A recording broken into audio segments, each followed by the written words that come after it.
Justice has spoke. It's time for a toke.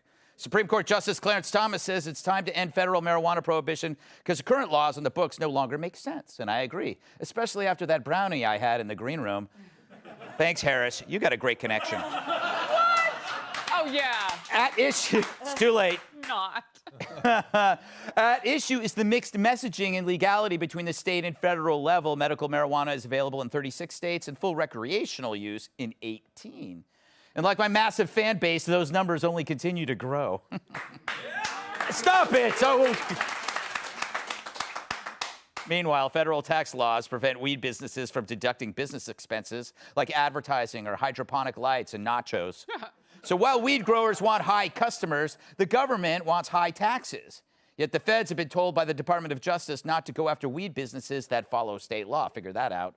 As Justice Thomas explained, quote, the federal government's current approach is half in, half out regime that simultaneously tolerates and forbids local use of marijuana.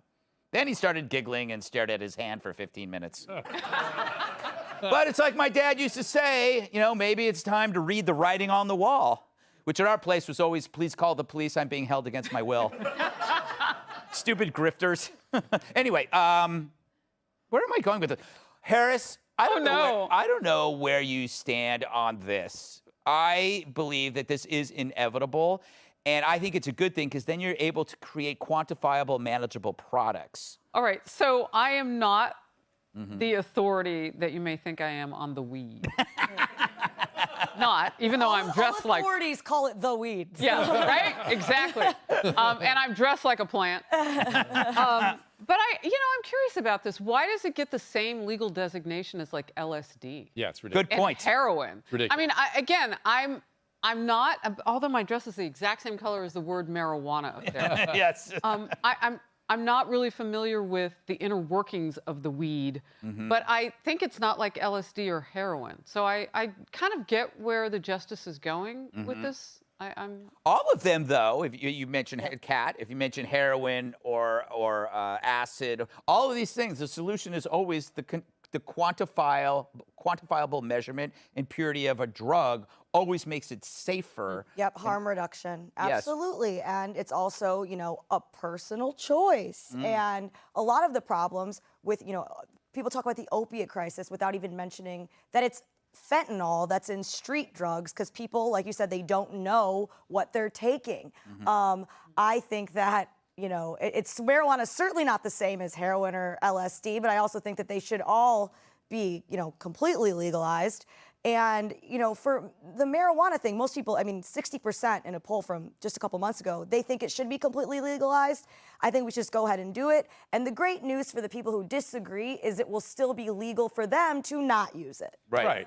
And What would that do to the drug cartels? That's Yes, crazy. exactly. Exactly. Yeah. And look, the idea of a good chemical and a bad chemical is flawed. It's just flawed. There are just chemicals and the human relationship with them. If you have fentanyl and you're a pancreatic cancer patient, you're damn glad you got fentanyl. If you're a heroin addict, it will kill you. Right. It's not because the chemical's good or bad. It's just a quality of the human relationship with it.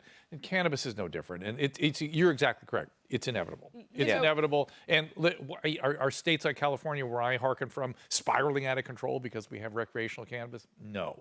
In fact, I would argue that people are getting more realistic about it because they've gotten all that political energy out of it, and now you can talk about it realistically and the problems, the risks, and the benefits. It's true. It's like when Prohibition, there were people running for president under the Prohibition name. It was that political. And then once it went away, it just it was like a dream that just kind of ended. And I also think it's the same thing is happening with Colorado, too, is that Colorado, when you were thinking, you're being told, oh, my God, everybody's high. But then it was just like there was some kind of pot tourism, and then everybody was like, it became as mundane as a martini. Tyrus. Sure. Yeah? Yeah, definitely. I don't know much about weed, but I believe a QP a day keeps the doctor away. But What's a QP? I don't know what that is. I know you don't. You said the weed. Yeah. Pretty much established that. I definitely know I wouldn't be knocking on your door going, you got a dime bag, doc? I know it's not happening. Not that I would ever do anything like that, but then again, when I'm in California, you bet your ass I will. That's the confusing part. Yeah. If it's legal here, illegal there, you know, it's tough. But here's the deal: if you take the history lesson back, why was it made illegal in the first place? Because the settlers wanted to make cotton and tobacco, and they couldn't compete with Native Americans, so they made it illegal because you could make hemp and clothes out of marijuana. There was a racist history. Yeah. So it was here we go. Yeah. So we want to be woke. Yeah. Free it up, and here's a great idea: tax it. It can pay for the infrastructure. Yeah. Boom, done. Flat tax across the board. Put it in the schools. Put it in our streets. The money in the schools, he means. No, Yeah. You know what? That's what he meant. At this point, I'll take a high teacher. I mean, it really would, opposed to the political one who's telling me that my neighbor is racist because he was born white. So I'd rather see the high version where everyone's beautiful and cool and extra art class. And they're all psychedelic? Is that how it works? The No, weed? he's right. Yeah. If everybody, like, it's hard to be angry after a really good edible. Like, if you're seeing, like, people, like, I bet you could solve more. Dr. No, I'm just saying the bar fights happen on alcohol, not Not on weed. pot. Yeah, Exactly. I was going to say, you talk about Marg- chemicals. I Yeah. mean, alcohol. You start Martinis businesses are that not never get off the mundane. ground. Yes, the worst You thing about start pot. businesses, yeah, like our new show, Racist House. That was born from where? Probably some weed. By the way, racist haunted house. Yes. I actually was going to bring it up in the E-block about how our progress is going. We're starting a racist haunted house I'm in. for Halloween. I'm Oh, in. he had to explain that to me. I don't care. I'm in. I don't care. It's in the title, Harris. Okay, I Racist got it. haunted house. You just Okay. line up and It was never ghosts. It was always the racist house. they were, yes. All right. Welcome to the show. Oh, thank you.